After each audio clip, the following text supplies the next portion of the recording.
Let me introduce you to the panel for Kashmir Stories. Rasil Ahuja's passion for education, love for stories, led her to write for children. She worked in the technology sector for 10 years before making the leap into the classroom. Her first children's book was published in 2017. When she isn't writing, she's reading, traveling, experimenting in the kitchen, or seeking out new adventures. And today, she's moderating the discussion on Kashmir Stories.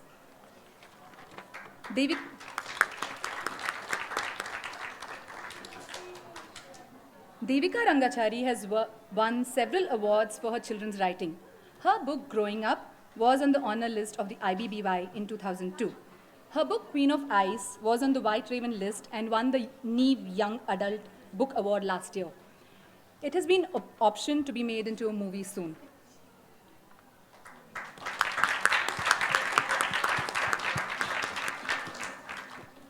Mamta Nainy describes herself as a word-gobbling monster. The experience of writing has always enthralled her. She is thrilled by the idea of creating something new, be it a character or a storyline. Her books are written in a conversational style with snippets of information about museums and galleries. And Paro Anand needs no introduction in the Neev Lit Fest as she's an integral part of it. She has been honored with the Sahitya Academy Bal Sahitya Puraskar in 2017 for her book Wild Child. Her book No Guns at My Son's Funeral was on the IBBY honor list. She's the world record holder in making the world's longest newspaper with 3,000 children. So over to Rasil. Thank you. I want to start with an old proverb which says, Chai kam ya zyada, magar ta'ats, which means the tea can be less or more, but it must be hot. So I hope you've all enjoyed your kehwa today.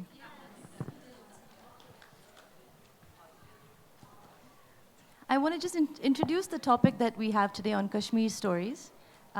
Perhaps many of you have heard the word pontiff or pontificate, which we will try to avoid as much as possible.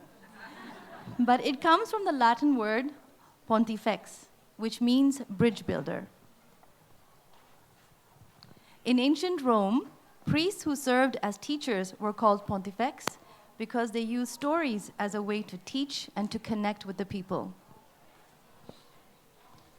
And so today's panel is on literature as a way to build bridges to improve our understanding and appreciation of Kashmir, Kashmiris, and their stories. The first question I'm going to pose to Devika. Literature is a bridge that transports us to far-off places, sometimes forward or backward in time. But how does it transform us? So there could either be a very long answer to this question or a really short one, because we all know that literature transports us and transforms us in ways that we never conceive of when we first start to read. It can be a life-changing experience. You can either choose to be a mere tourist when you're going through works and just sort of float through them and get out, or you can choose to remain deeply rooted in what you read and have that change you in very dramatic ways.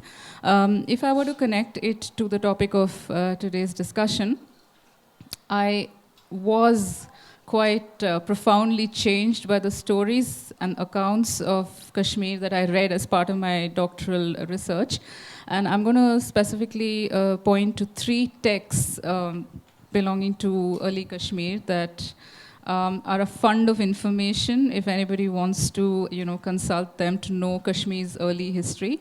One is the Raj Tarangani, written by Kalhana in the 12th century AD, which is a remarkable text because he fancied himself as a historian, and he decides to write the history of Kashmir from the earliest times to his own, which is the 12th century, and then he decides to consult all the sources that are available in order to write this, what he aims to write, a very objective account of the region. So he looks at inscriptions, texts, buildings, coins, and so on, and it's remarkably modern in its approach if you really look at it, and it's just full of incredibly interesting stories about Kashmir. You actually can't attempt a history of Kashmir without consulting this book.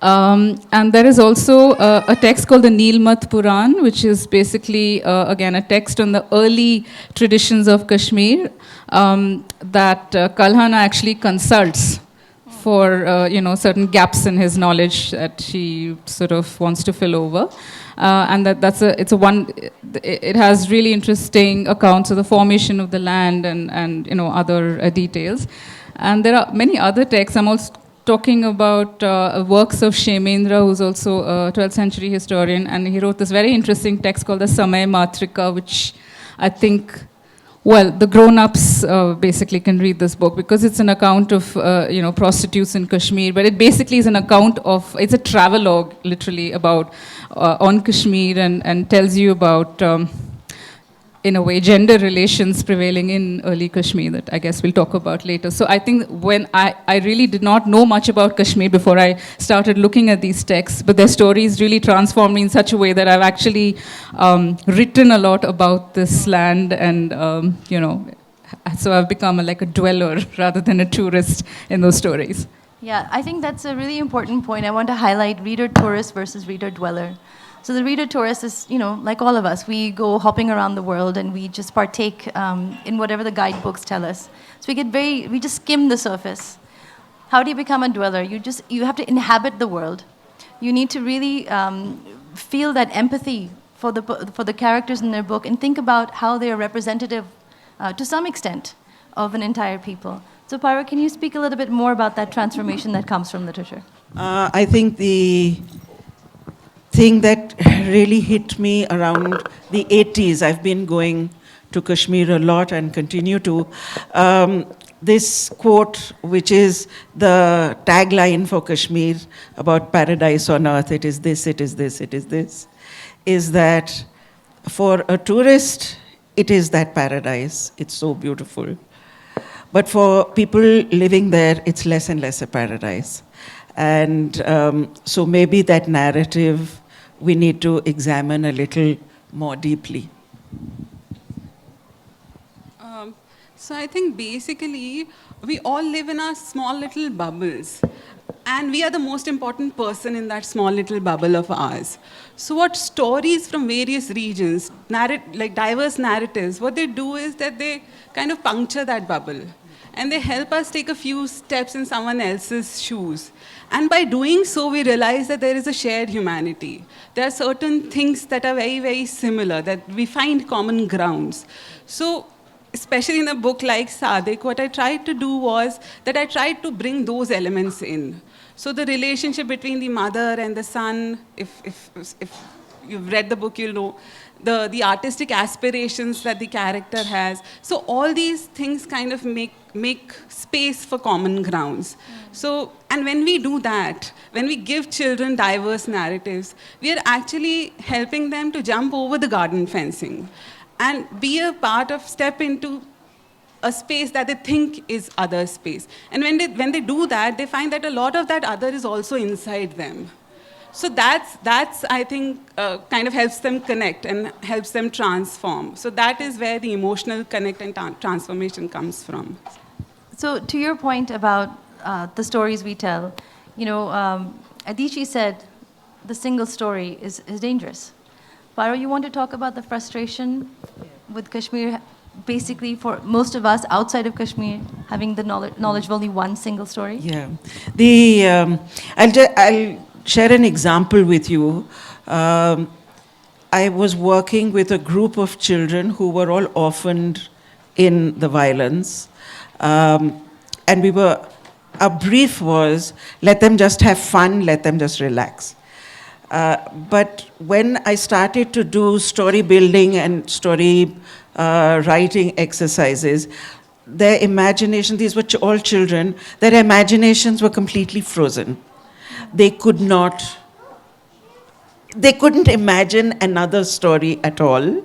And so I said, all right, write whichever story you want, which I gave them. The trigger was Achanak Meri Zindagi Mein, suddenly in my life. And all of them wrote the story of the Hadsa in which they had their parents killed. When I tell those stories outside, a lot of young people especially say, we didn't think of children growing up there. You think of that one story of violence, militancy, whatever, maybe sometimes, these stories that, oh, it's a dangerous place, oh, it's a beautiful place. But that's the only story. And I think we need to, as Mamta was saying, make that connect, that there are mothers and sons, mothers and daughters, sisters who are growing up, have similar stories as us that we are. We really need to find the commonalities of story before realizing the particularities of our differences. True. So we've actually bucketed Kashmir in many ways, haven't we? It's either dangerous or it's beautiful, with so much in between. So Mamta, what are the other stories that capture the essence of Kashmir and of a Kashmiri childhood, as it should be? So the literature of the valley actually goes back a long, long time. But the Kashmiri language, Kosho to be exact, was actually a language which was more spoken than written. So there are not many books and stories in Kashmiri for children, especially that capture the contemporary reality of Kashmir. They, of course, have traditional narratives, and they have folk tales, and they have traditional rhymes, like they have Hukas Bukas, which is a little like the Akkad Bakkad that we have in Hindi. So they have these traditional rhymes and folk tales, but not something that captures the contemporary reality of the children there. In recent times, I found that there are more than a few books that do this for them. So Paro's wonderful, wonderful book, No Guns at My Son's Funeral, Weed, Devika's book, Queen of Ice. Then there's this book by a Kashmiri author. It's called Okas Bokas. It's a picture book for young readers, and it's an ABCD kind of a thing where it takes the book takes the readers through the ABCs of Kashmiri culture and tradition. So I think that's a very interesting book that can introduce Kashmiri children and children from the other parts of the country to Kashmiri culture and tradition. Then there's this very interesting book that Pratham has published. It's called Mission Cycle. It's about a young girl called Nooren who learns to cycle because she wants to win a race against her best friend. But just as she's all prepped up and ready to win the race, a curfew suddenly breaks into the city. So it's a beautiful, beautiful story. It's written by Rohini Mohan. So that's another book that kind of captures the sense of Kashmir for me. Then there's this graphic novel by, I think, Sajad Malik. It's called Munnu, A Boy in Kashmir. And it talks about the realities of children in Kashmir from the point of view of a 7-year-old boy called Munnu. So I think that kind of captures the sense of Kashmir for me. So I think in the recent times we have had books that talk about Kashmir and present the realities of Kashmir to the children of other parts of the country. I'm not too sure whether children in Kashmir, I think the access to books like these to them is hugely, hugely lacking. So they are not really reading these books. But what I think if children in other parts of the country read these books, then they will kind of connect with these books, and they will find ways to kind of understand Kashmir and be connected to. Let me just say that in addition to Devika's, Paro's, and Mamta's books at the marketplace, we also have Okus Bokus. Okay. Yeah, and it is a beautiful book. Yeah, it's a lovely, lovely book. So, on that, when we talk about people outside of Kashmir are reading more about Kashmir. Unfortunately, in Kashmir, they may not have as much access. But, so that's important because, Donna Miller, the educator Donna Miller said, hearing another story has the potential to deflate our self-importance, making room for others' perspectives. So, Paro, will you talk about your experience in Kashmir and your book, No Guns at My Son's Funeral, and how that has affected your readers outside of Kashmir? Yeah, I completely agree, first of all, with what Mamta says, is that we may be getting some books on Kashmir outside of Kashmir. So we have maybe a little bit of the windows and sliding doors that we've been talking about, but there aren't the mirrors in Kashmir for them to read their stories. I haven't come across any that they themselves have read. And a lot of the kids want my books to read themselves, to read about themselves. No Guns at my son's funeral, of course, came out of a devastating interaction that I had with children at the time of Kargil. I was stuck in Baramulla and stuck with over 100 children. They couldn't go home and I couldn't go home, and Kargil was sort of sweeping around us. But what was incredible for me, and this is that, the self-importance that I had felt, that I was coming to do this wonderful work with poor Kashmiri children. I myself was so deflated from that when what the children were writing as part of this world record longest newspaper project, not one of the children, not one, supported violence. The repeated word was Aman, Aman, Aman. We want Aman, we want peace. Because they themselves are not seeing their futures. And I think that what some of the books that Mamta mentioned, it's really important because it gives us on the outside, and just now we really are on the outside, a sense of diminishing one's own self-image and make space for other narratives and other stories. I think that's the best way I can put it.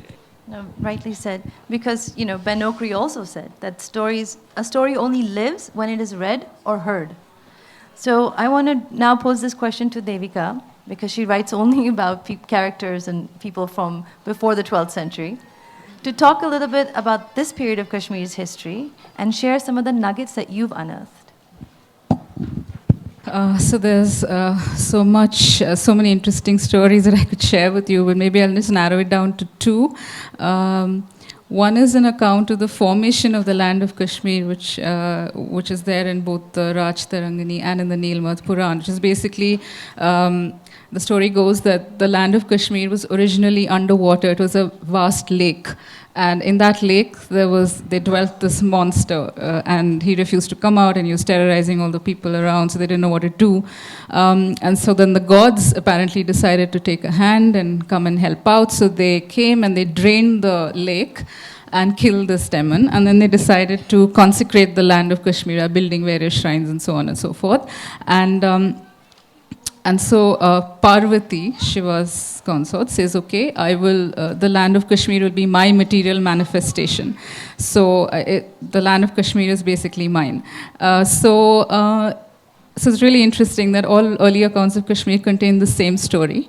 And it carries on into, at least up to the 12th century AD, from the earliest times to the 12th century AD, there is this picture of a shared religious space, where there is room for, Buddhism, and I wouldn't call it Hinduism, I say Brahmanism, and, the snake worship, and so on and so forth. And they all these religious, factions seem to dwell in perfect harmony.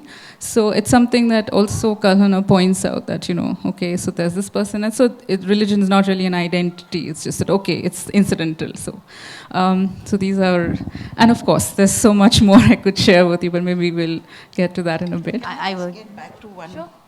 I just wanted to share another little episode, which was that I was in North Kashmir, Kupwara, and I was working with class 4 children. The kids were told a story. I performed a story, and they loved it. They laughed at the right places. They were tense at the right places. And then at the end of the story, I noticed they were a bit uncomfortable. And I said, what is it? And one boy was goaded, you ask. He got up and said, is the story true? And it was a story about a bear who wants to climb onto the moon. So obviously it's not a true story. So I said, what do you think? They said, no. So I said, of course it's not a true story. And they were, I said, what happened? And they said, if it's not a true story, then it's a lie. And jhoot buri bala hai. It's a bad thing. And I say, it's not bad or good, it's a story. But stories had been sanitized away from their lives. They didn't, the poems, the stories that you were talking about, they didn't have them at all. That is tragic, isn't it? To lose your stories. Yeah. For children not to know what a story is. And I mean, it literally brought me to tears. So, on stories, because there are so many stories, and going back to you in pre-12th century, one of the stories that I read about was about the Alexander of Kashmir, and I was really excited. We had an Alexander in Kashmir, and his name was Lalitaditya. So I'd like Devika to talk about Lalitaditya, who he was, what influence he had in Kashmir, and maybe some equally, perhaps more interesting rulers as well. Well, Because these are true, right? they're true, but I would not go so far as to label Lalitaditya an Alexander of Kashmir. And this is actually a typical example of the gender bias that exists in the writing of history, where whatever a male does is magnified 100-fold in comparison to what a woman does. I'm not denying that Lalitaditya was a great ruler in the 8th century. He did conquer, Kannauj, and Bengal was under him, and in fact, Kalhana complains that because Kashmir was a center of learning in early times, he says all these students come from Bengal and they're very arrogant and they're thin and they don't eat. And May I pause you for 1 second? Because I don't know who Kalhana is. Oh, I just mentioned in the first, I said he wrote the Raj Tarangani. Sorry. Okay. So there are, of course, a lot of remarkable male rulers, but what basically remains brushed under the carpet is the role of women in early and in ancient and early medieval Kashmir. They were extremely powerful. They had as much of a space in polity, society, and economy as the men. And maybe it's very difficult to choose, but maybe I'll just talk about two really prominent women rulers of early medieval Kashmir who either are invisibilized, so you don't really hear about them in the narrative of Kashmir, and you'll only hear about male rulers who might have ruled for half the time that these women ruled, or you'll be told that these women, and this is true if you actually look up books on Kashmir, that these women were notorious, evil, sinful, possibly half male, because no woman should have the temerity to rule or to have any kind of ambition. And so again, this is a typical way of judging, males and females in history, whereas a male is judged by his accomplishments, a woman is judged by her character and her piety and so on. So was she a good person becomes important. So Sugandha was this really remarkable ruler of the early 10th century. She accompanies her husband on a military campaign where he dies, and she actually conceals the fact of his death for a while so as not to precipitate a political crisis by propping him up on some kind of a pole. And so, people believe that he was alive. And then she brought him back to the capital, and then was initially the regent for their minor son, and then decides to take over and rule. And she manages to conciliate rival factions in the court. She's actually thrown out once from the capital, but makes a comeback bid. And so that just argues for great survival instincts and political, acumen in those times. And of course, Didda, who is a subject of Queen of Ice, who ruled in the 10th century, the later part of the 10th century, for around 50 years, 25 as informal ruler because her husband was fairly useless, and 25 as actual ruler. And she is supposed to have given Kashmir a period of peace and prosperity that it never saw before or since. And she was lame. She needed somebody to carry her around to move from place to place, but she didn't let that come in the way. And her basic point was that she wanted Kashmir to be in capable hands. And she made a very quick assessment of everybody around her and all the rival contenders to the throne, and realized that even her son and grandsons were useless. So she decided to take over power herself. But the point is that she did a lot of remarkable things for Kashmir to ensure its peace and prosperity, and that is invisibilized in the whole attempt to figure out whether she actually visited enough temples, and was she pious enough, and was she a good person. So, these good and bad standards. And there is a range of other women, queens, royal and non-royal women. In fact, she had a hugely autonomous space in early and, in ancient and early medieval times. So the biggest irony is that when I have done author interactions with school children in Srinagar, they have absolutely no clue about this part of their, collective heritage. And these names are foreign to them. And in fact, I was at the school where I said right across the road is the SPS Museum, which contains the coins and inscriptions of Didda and Sugandha and a whole lot of other people. And, there's like 5 steps from your school. And they were completely clueless. They said, we've never been told this, we have no idea. So, where do you begin to make a dent? I was just hoping that maybe by reading the book, Queen of Ice, and, they would there was some interest would be evoked, but yeah, drop in the ocean, sort of. So let's talk a little bit more about these hidden stories. Kashmir stories are hidden in Koshur, but their official language is actually Urdu. So Paro, talk to us about what challenge this poses to Kashmiris when they try to articulate their ideas, their thoughts, their stories in a language that is not theirs. The Urdu that is taught to them also is a very formal Urdu. You can't really speak easily in it. You can certainly not express emotions in it. When they speak, they dream, they imagine, if they imagine. It's all in their own languages, Koshur being one of them. But when they're asked to write a story of imagination, they cannot. That incident of when I asked them to write a story about Achanak Meri Zindagi Mein, actually a lot of the children from the group just disappeared. And I thought they've just gone to the loo or whatever. They didn't come back for a long time. I found some children crying and saying, we want to write a story, but we can't write it. Because they speak one language, they study another, and their spoken language they don't know that script. And it's really horrifying and things that we don't know outside.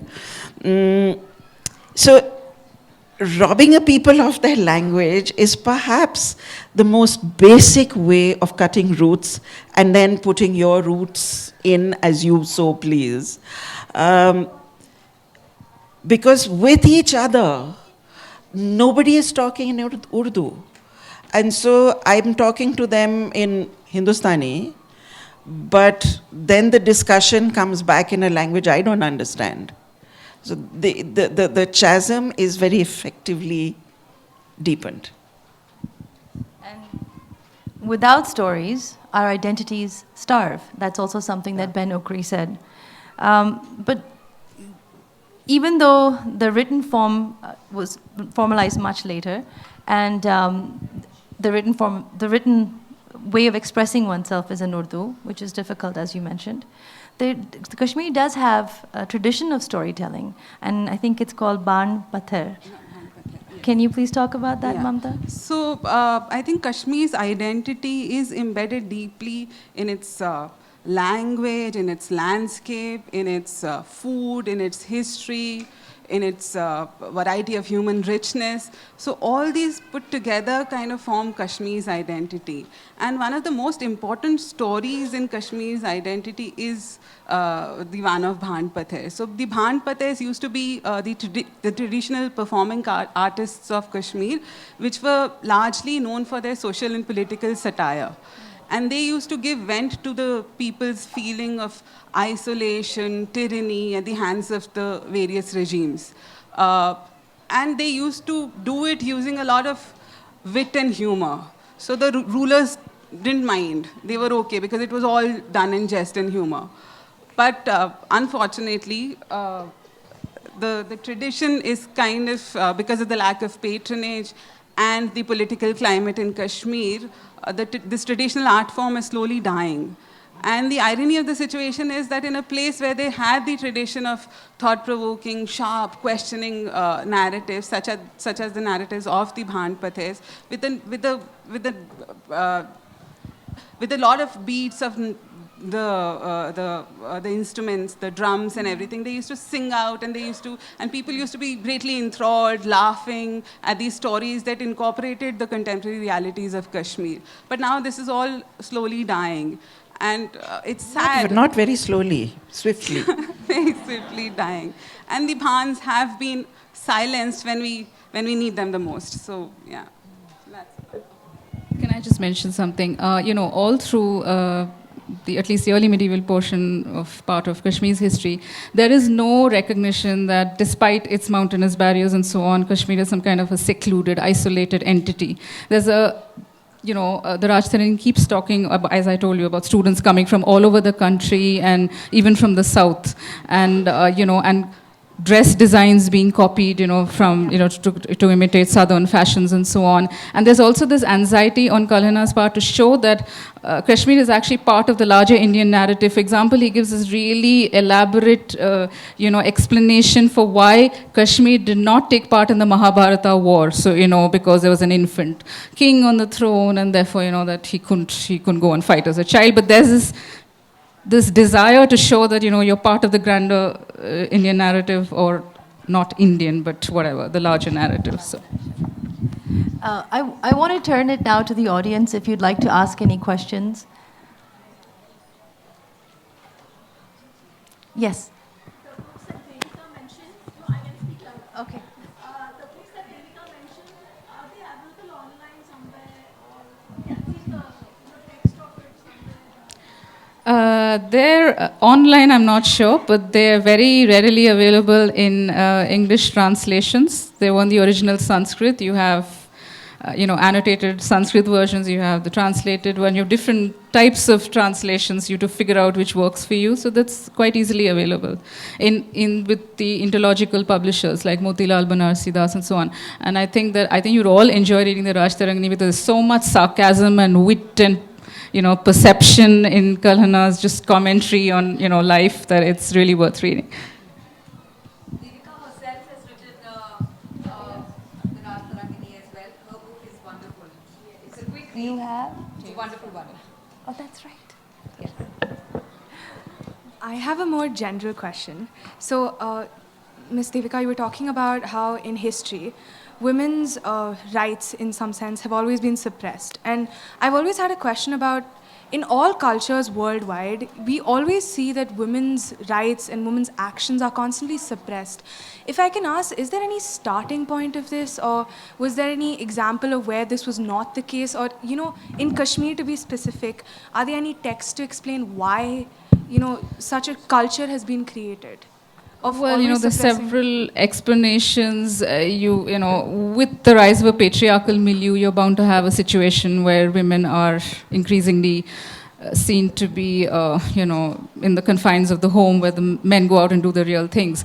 And that kind of thing has been perpetuated. Also, the factor of women were not always, they didn't always have access to education. So it's the men who are constantly writing the histories and writing the rules and so on. But there's one very interesting thing that one should note, that is, when you look at these law books, the normative books, there's this great anxiety to keep saying that, what a woman's place is and how, we should castigate or punish women who move out of it. So this anxiety with constantly repeating it shows that women were obviously pushing boundaries and breaking into territories where they were not supposed to be. So otherwise you won't have this anxiety of constantly repeating what their place is and so on. So women had this kind of transgressive space allotted to them. So you have to really look at each culture. You can't make generalizations. It's a very contextual question, and therefore you cannot have textbooks that say you finish reading what the man does, and then you have the small paragraph that says status of women wore jewelry like this and clothes like that throughout the ages. Women were not getting up every morning and obsessing over what they wore, and they were doing real things along with men. But it's very insidious. It's all over the world. It's not typical of Indian history writing as well. This gender bias exists everywhere. So I guess human society is such that one part needs to dominate over the other. But just a question of whether the dominated side really is dominated or is able to assert itself. Yes. At this point in time, is contemporary fiction or historical fiction... Yeah, shall I repeat? Yeah, at this point in time, is contemporary fiction or historical fiction more important and necessary, considering Queen of Ice, for example, was historical fiction? I mean, it's a bit like saying I want to write without knowing the alphabet. I mean, you need to go back to your beginnings to understand what you are. So you need to know what your heritage is in order to have a blueprint for the future and to know where you're headed and what are the kind of mistakes that you're likely to make, and or to derive inspiration from certain things that have happened in your past. So I think historical fiction should be, essential reading for, I mean, even those of you who don't like history, I understand it's taught in a highly mind-numbingly boring way in a lot of schools. I mean, it's not the fault of the teachers. They have to deal with these textbooks that have to tell you a certain number of facts in a certain number of words, so they can't be very exciting when they go about it. But if you just keep in mind that history is basically one interesting story after another, and you read beyond the textbook, and then you just realize how connected you are to the histories that you read. So you can't actually start studying the contemporary context of the present without having some kind of idea of the past. So I would say that it is essential reading. Also, I think there's space for both. It doesn't have to be an either or. Both are very important. Yes, of course, you need that context and the roots, but you also need to know what's happening right now in my space. Especially for young children, I think everything becomes ancient history very fast. And present context is very relevant to young people, and you should know both. Beautiful stories by all of you. I really admired it, and I kind of, was taken back. I'm a Kashmiri Pandit, by the way. And I was taken back to my times growing up there and then part of it in Jammu. Just wanted for the general information of everybody here, Kashmiri language does have a script. It's called Sharda. So but none nobody of you knows mentioned Sharda. it. You see, the thing is, it. nobody knows I Sharda. know it. I'm saying children are not taught Sharda anymore. So, and so it's sort of, in Jammu it's still, but in the valley and all that, it's not taught.